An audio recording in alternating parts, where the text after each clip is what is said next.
Greetings, everyone. This is Rock and Roll Spot Connection with the Weekly Comic Book Roundup. We've got a decently sized haul, so let's get started. Kicking things off, we've got Alpha Flight #1.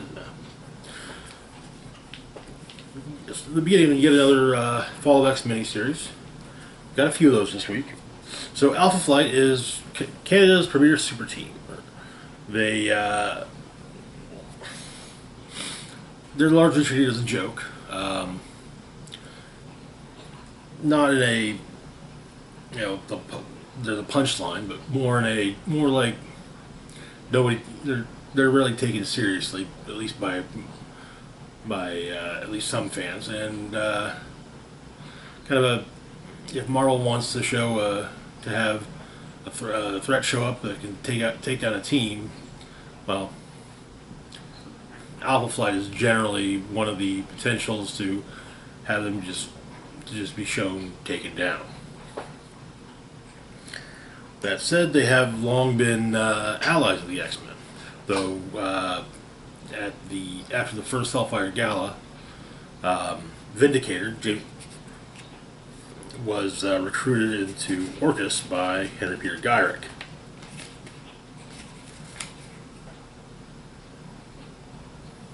Guardian. I think, if I remember correctly, him and James McDonald Hudson and his wife kind of go back and forth which is Vindicator, which is Guardian, so yeah. But anyway, so it opens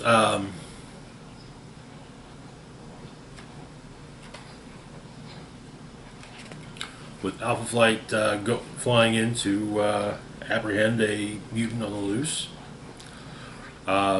We get a press conference where their new mission statement is put out, with a protester afterwards calling them traitors for betraying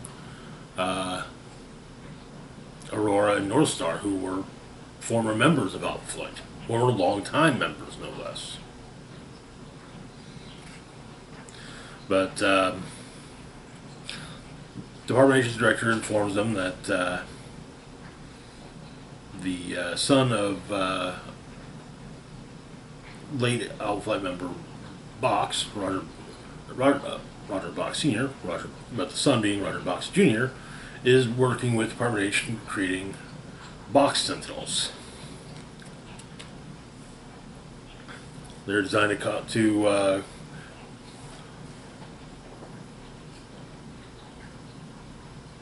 the goal. Let's say that the goal was to create Sentinels that were sleeker and faster than the oversized Stark Sentinel monstrosities that are being used in the United States. And they would cause less property damage and ancillary loss. Box Sentinels can walk through doors. They don't have to smash through buildings. Plus, Roger Box Jr.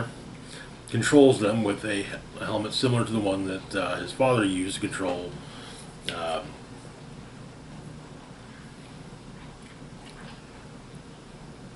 the Box robot during the days of Alpha Flight. That said, they're not entirely online. In Camarillo, California, in the U.S.,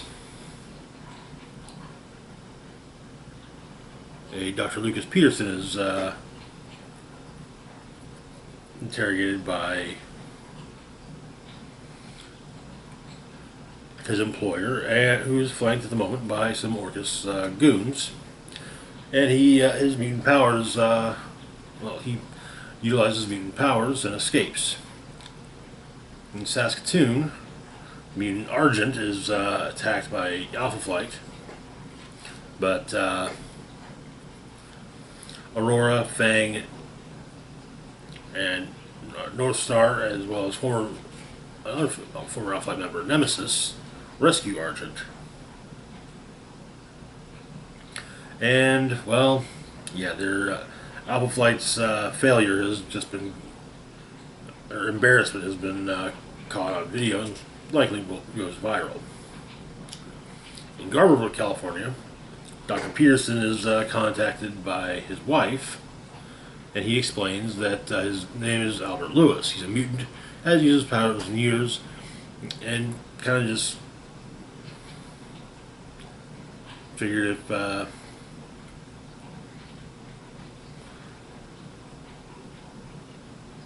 he didn't use his power to just go away. That said,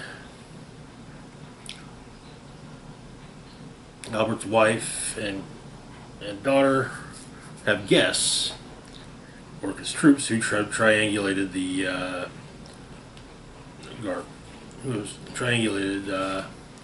Lewis's cell phone. Albert Lewis is in fact a mutant feedback, a former member of Alpha Flight with electrokinesis, and he's capable of generating by electricity, project its energy as energy auras or as blasts, also extended to act as an exoskeleton armor around his physical body, enhancing strength, size, agility, and durability. The director of Department H dresses down Alpha Flight, while later at what's referred to Krakoan North in Manitoba,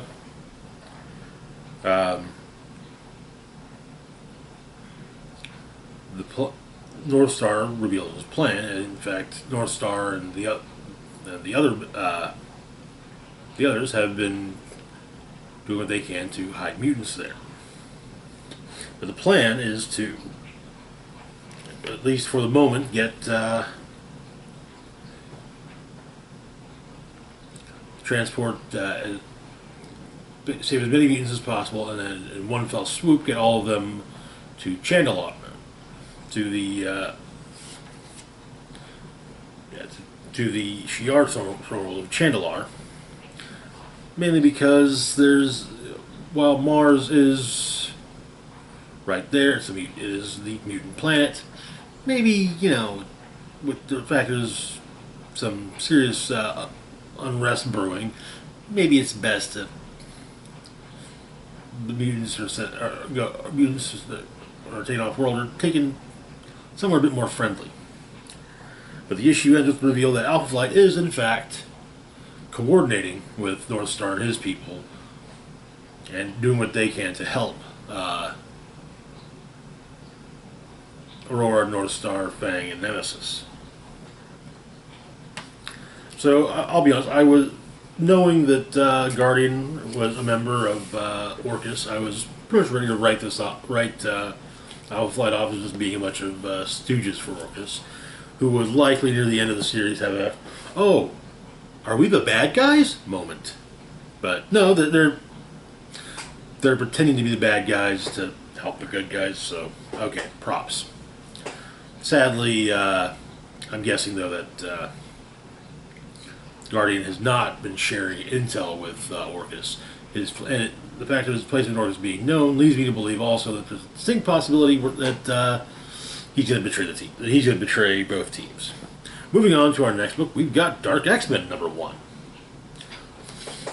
So, at the end of Dark Web, a Limbo embassy was formed on Earth, with Limbo's queen, Madeline Pryor, being in residence there.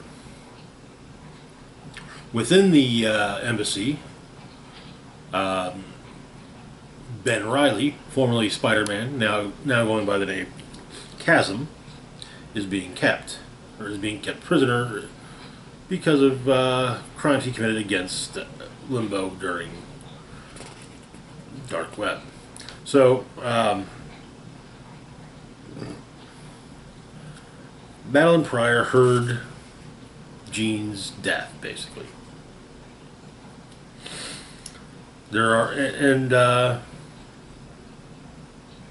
lover Alex Summers, Havoc, has pointed out, yeah, they're still being protested on the daily.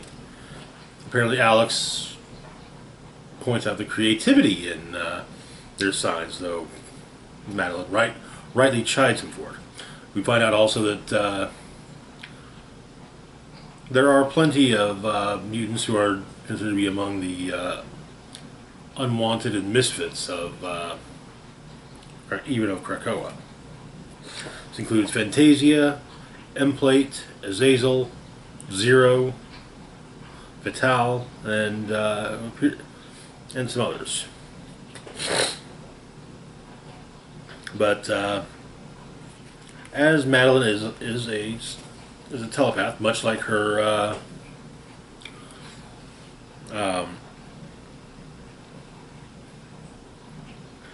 her genetic template, Jean Grey, she heard Jean Grey's death scream and quite a few death screams.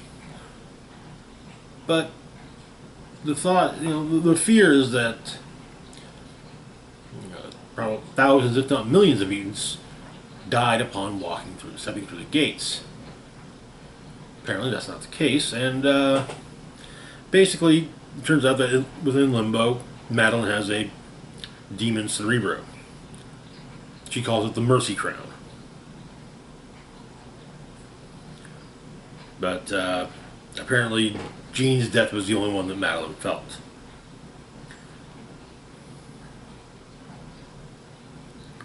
Stating that a handful of mutants were slaughtered at most.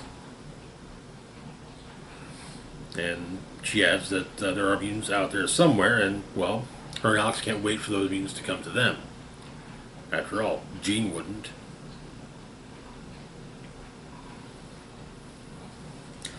And adding that she'll wage war against anyone if she thinks it's just.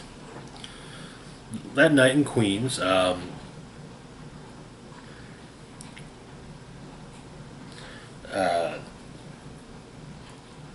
Gizmo from Children of the Atom goes in disguise as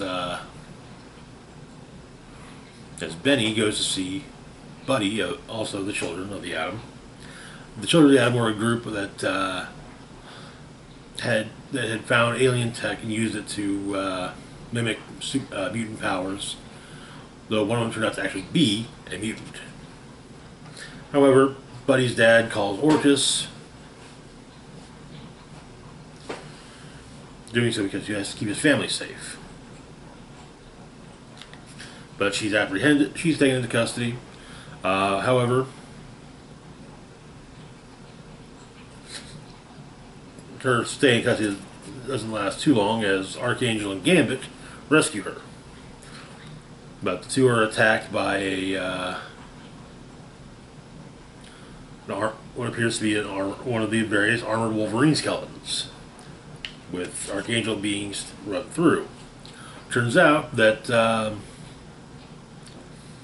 this particular armored Wolverine is in fact the android Albert. We find out what happened to LCD. Apparently she was scrapped, too feral to reprogram. There's an incident report that while there were no Orcus operative casualties, there was $3.4 million in damages. Recommended course of action is to go for overkill. Make a spectacle out of it. Authorize Stark Sentinel and a full backup battalion along all convoy routes for quick deployment next time these X-Men strike. 3 units shouldn't cost them this much in damages. They should be squashed at their foot. Before also working with Gambit and Angel is Maggot. But they are promptly rescued by Madeline, Azazel, Emplate, and Havoc.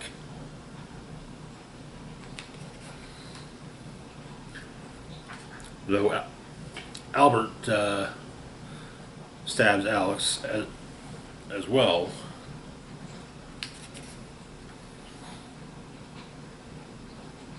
Oh, then Zero, yes. Zero I actually don't know, at all. But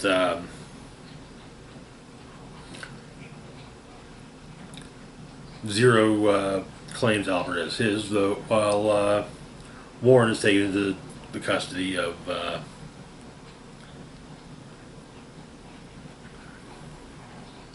Orcus, being turned over to the true Goblin Queen. So a backup story, kind of going over things that have been occurring within the Limbo Embassy. Apparently, She-Hulk's been helping with treaty details. Though Shield would prefer if Madeline was actually present. But apparently, there was a coup being staged, and she had to take care. She had to take care of that. Then we get apparently Alex kind of deals with a lot of the bureaucracy. We see the arrival of Azazel and M-Plate, and various others that wish to relocate from Krakoa to the Limbo Embassy, including Zero, as he feels that Krakoa stifles his creativity. Fantasia, whose motivations are her own. Solar, who doesn't trust himself out there anymore, needs to be somewhere that burns. Vital, who always knew that Alex had a dark side. Apparently the Fenris twins, who are promptly told no. Animax, whose beasts need new challengers.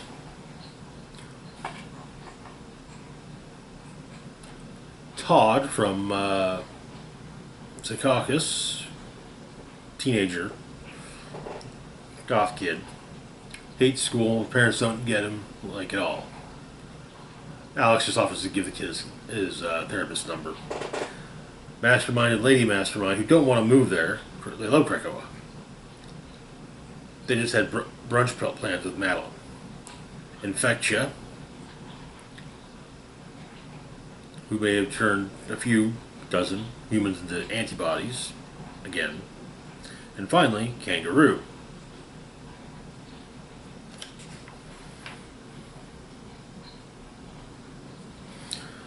Who's heard that Limbo is a great place to hide from Spider-Man.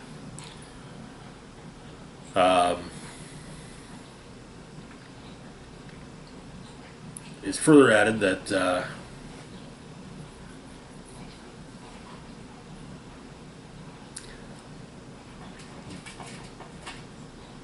Ben Reilly's imprisonment in Limbo will continue for the time being.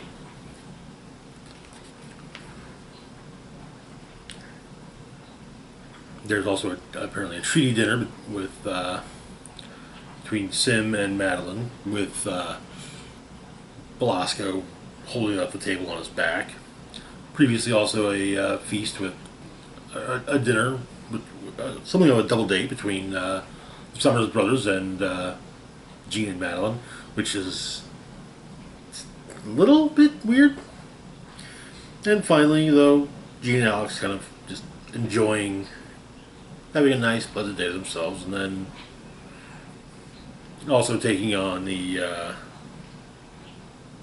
Morgus the Wretched, who, despite the fact that Maddie already ripped off one of his limbs, still has 3. This is an interesting concept.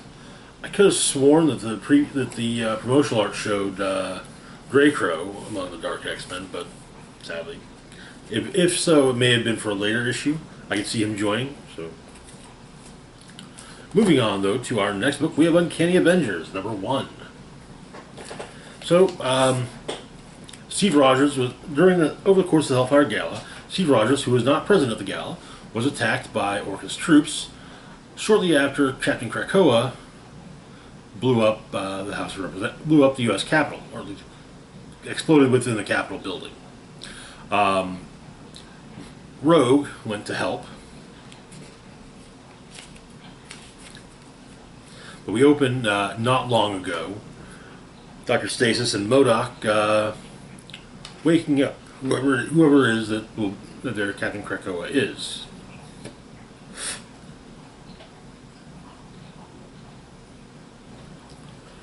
Ben Urich, the current owner of the Daily Bugle, knows what the narrative is about the Hellfire Gala, but he's not entirely sure he buys it. But he doesn't have compelling evidence to say it's bullshit. Orcus are gathering people up, or Jason's dumping off shiploads of mutants onto Morocco, gathering them up, and we see Quenon and Psylocke and Penance dealing with Orcus troops, kind of ignoring that pesky first law. Which, to be fair, yeah, the first right now I'd say the first law is kind of a we'll worry about that one in peacetime.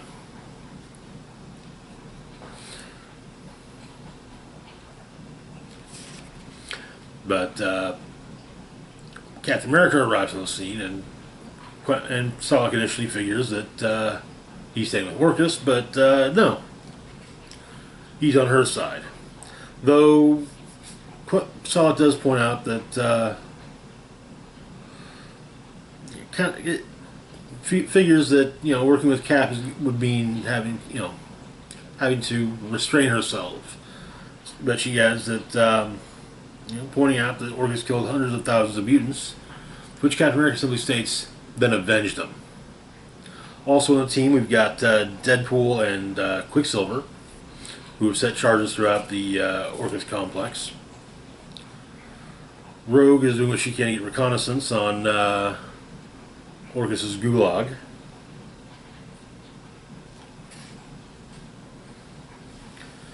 While Captain Krakoa,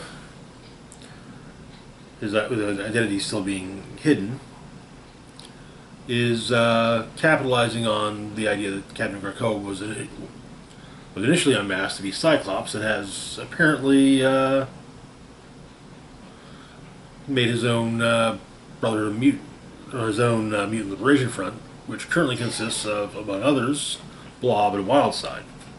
But Captain Krakoa drops into the pit and offers to recruit Fenris twins.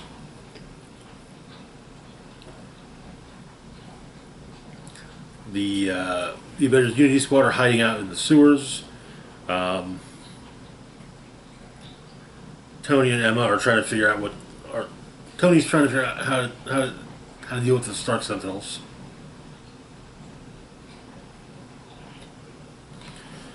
And there's filming a sit rep with the Unity Squad meeting Rasputin.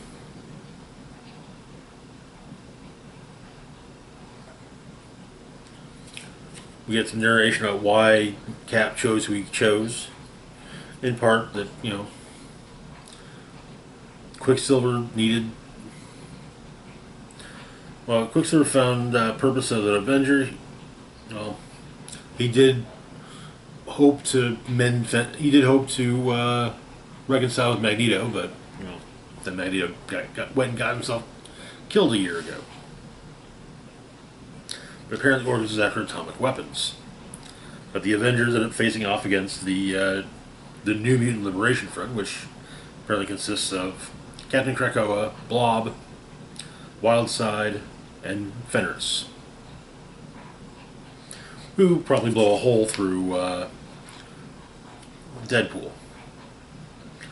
While fighting Captain Krakoa, Captain America gets his arm broken by the Krakoan imposter, or by the imposter to Krakoa. And that is where the issue ends. I am curious as to who Captain Krakoa is underneath the outfit, or underneath the armor. I'm still sticking by it being John Walker. John Walker seems like the type who wouldn't have to be talked too much into working with a group like Orcus. Moving on to our next book, we've got X-Men Red number 14. Where we left off, Genesis returned to Arakko and was not pleased with what she saw. At least the Annihilation staff told her that she wasn't pleased, and so yeah. But she has basically opted to retake Arakko. So the war has been going on for weeks. And, yeah. It does kind of seem like Genesis is leading. But,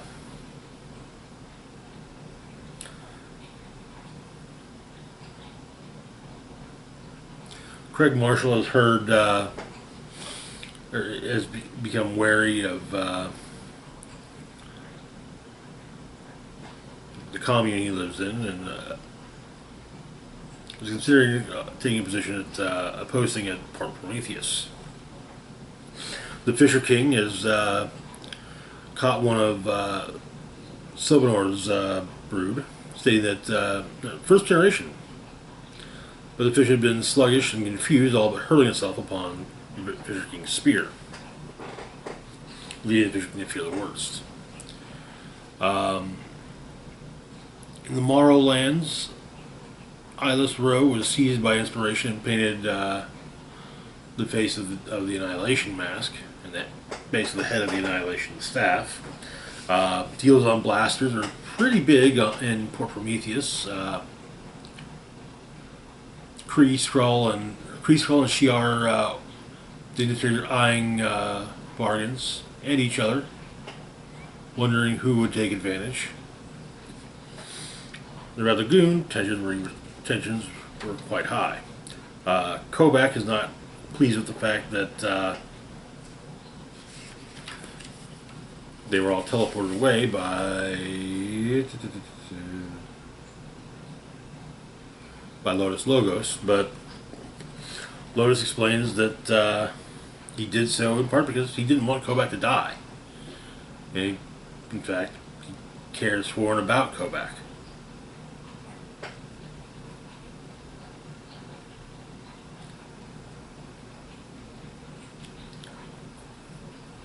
And Kobach, feeling initially insulted, was like, "Yeah, okay, I get it." Lotus didn't mean insult, and he saying that if he dies, he would prefer not to build a throne on Araco. He'll find a better reason. Sunspot arrives with news from the Gala, explaining that Cannonball's dead. So are Jubilee and Frenzy, Dazzler, Prodigy, all the newly announced X-Men. Jean Grey's dead. Treehouse is burning. Captain America might even be dead.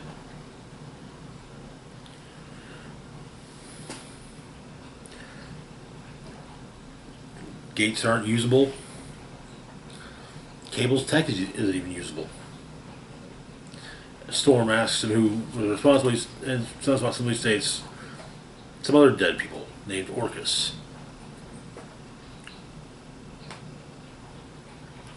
Starting to realize that, yeah, this all seems a bit too convenient. But that was all flashbacks, so we bringing it up to speed. Day 70 of the Genesis War was the Battle of the Fallen.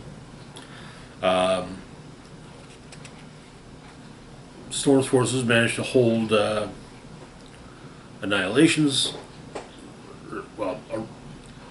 Genesis forces with the Omega rocket, the Seed of Loss, being used as one of the soldiers. The presumption being that the Omega rocket hasn't impressed Genesis yet. However, as the Omega rocket flies over the mountains, takes an arrow through the head, courtesy of Iska the Unbeaten. You say simply that her mountains are hers. But Storm brings down the two statues of Apocalypse and Genesis, basically stopping the advance of Genesis' forces.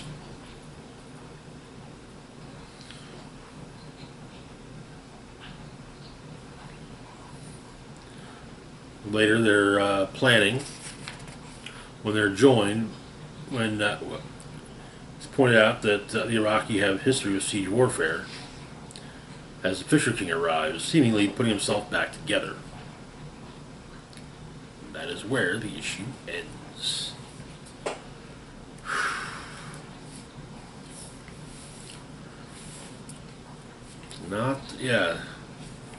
X-Men Red continues to be good, but whew. Yeah, current X-Men books are more than a little rough. Wrap things up this video with Marvel Voices X-Men. The Marvel Voices X-Men one-shot. get a handful of short stories.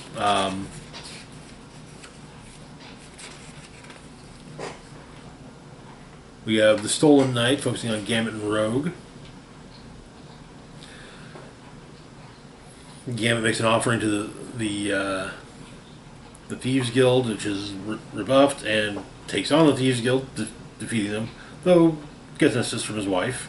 Turns out the whole thing was to reclaim his old motorcycle. And Gambit points out that it's because it's not just a bike. It's a memory of a night they never got to finish. In reference to X-Men number 4 from back in 1991. He also managed to get the dress that Rogue was going to wear, what was to be their first date, and the story ends with them riding off to complete that date. Then we've got team building terrors with Emma and Jean.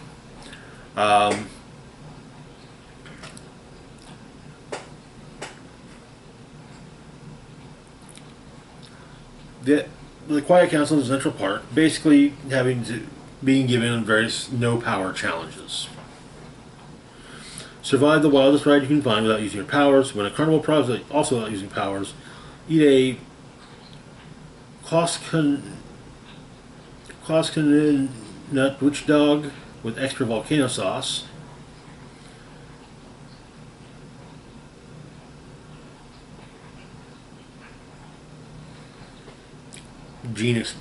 Emma chafes at the idea that the fact they can't use their powers, but Jean says the extras present them with true challenges, force them to think on their feet, so they can discover new and ingenious ways of effectively teaming up for the good of the people.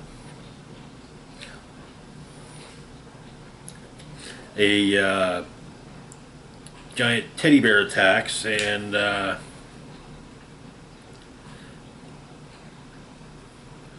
the purveyor of the dart game turns out to be behind the whole thing. He just wanted a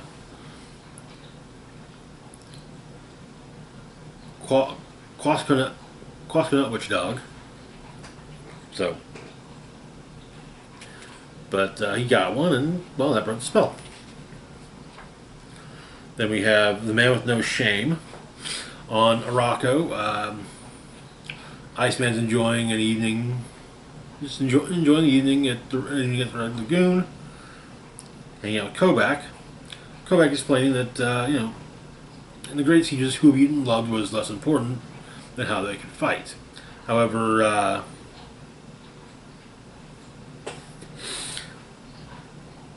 Solom arrives and explains that that's not entirely the case. As the late husband of the Horseman of War, Bracken, also an ex of Solom's, did not have the highest opinions of his ex, calling him a debauched, delinquent degenerate, and his kind only brings shame. Solom saw this as a challenge, and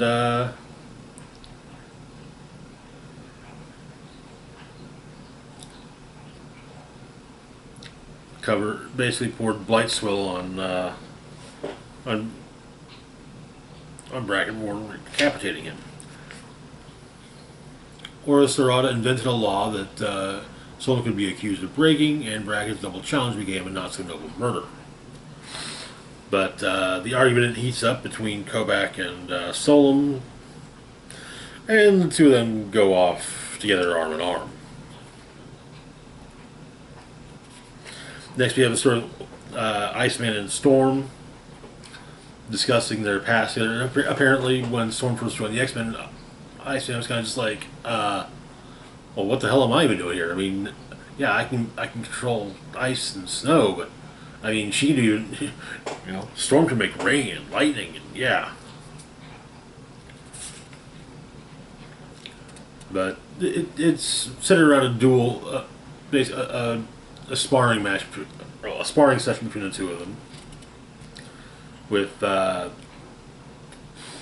both Iceman especially making interesting use of his powers.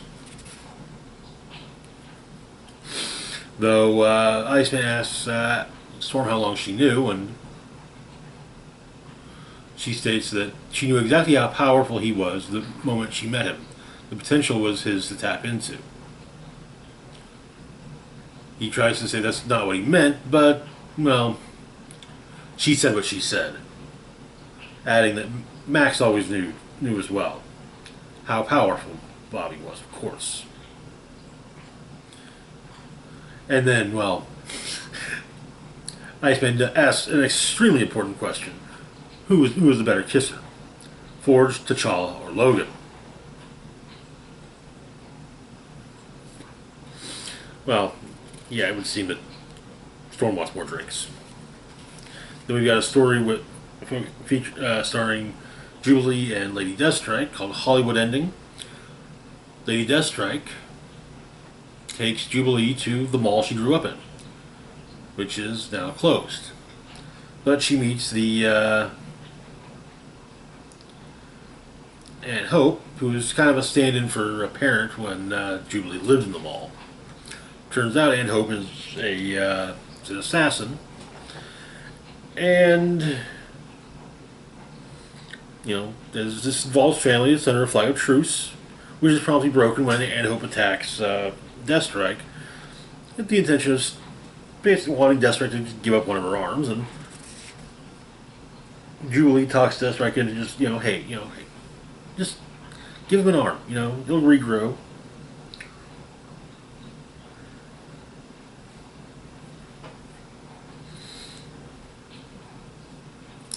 Clean slate. But Aunt Hope's boss is promptly attacked, presumably to retrieve, so that Yuriko can retrieve her arm. We've got evil mutants, largely focusing on Mystique and Destiny.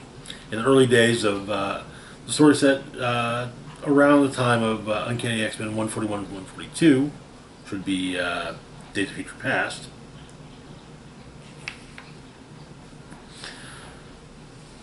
And with Mystique kind of pointing out that Robin keeps on taking L's. So how come Destiny stays? Why not join Charles? And he simply says it's a matter of principle.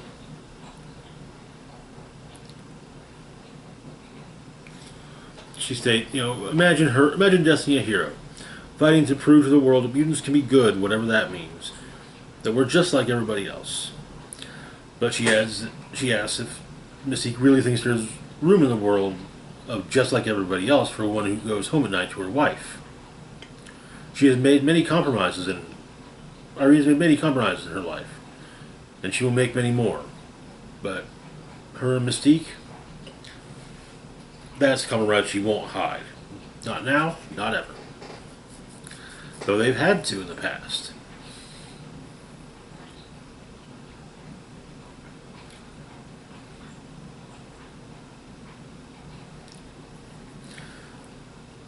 And say that maybe the Brotherhood is the one place where Destiny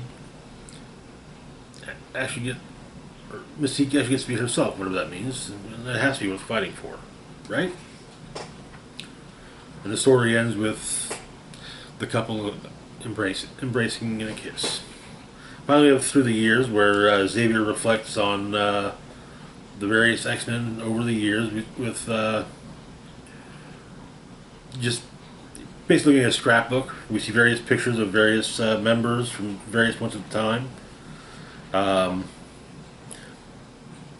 X-Men Blue Team, New Mutants, X-Men Gold Team, Rogue and Remy in Paris, the New Mutants shortly after Cable took over, Wolverine's school, Generation X, Havoc's X-Factor team, Charles and Magneto playing chess, X-Men just enjoying life, and of course the current X-Men team, and just some pictures from Krakoa in general. With ending on a quote from Xavier, "Look how beautiful we are. We are mutant kind. Look how beautiful we are." And that is where the issue basically ends. So there's a file on Dust, teasing the upcoming Realm of X #1. And that is where the issue truly concludes. Fun stories. I especially enjoyed the Jubilee story and as well as the Destiny Mystique story.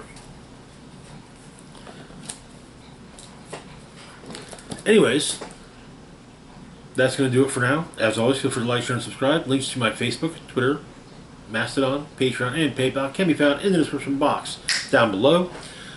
Big shout out to Patreon patrons and Lee. Thank you so much for your support. This is Rock and Roll Spock signing off saying, live long and rock hard.